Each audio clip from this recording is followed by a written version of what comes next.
আসসালামু আলাইকুম এভরিওয়ান। ঈদের মাত্র আর কয়েকটা দিন বাকি।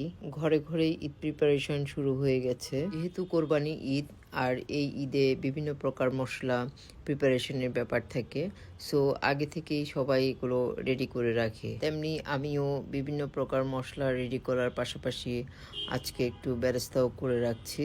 বেরেস্তা করতে অনেক সময় লাগে, সেজন্য আমি আগে থেকে একটু বেরেস্তা রেডি করে রাখছি। বেরেস্তা করতে তেমন কোনো দক্ষতার প্রয়োজন হয় না।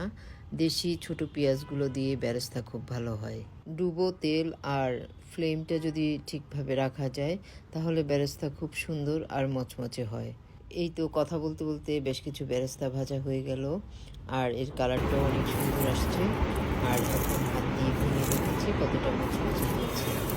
একটু ঠান্ডা হয়ে গেলে দেন আমি এয়ারটাইট বক্সে বক্স করবো, আর যখন প্রয়োজন হবে তখন বের করে ইউজ করবো। এই তো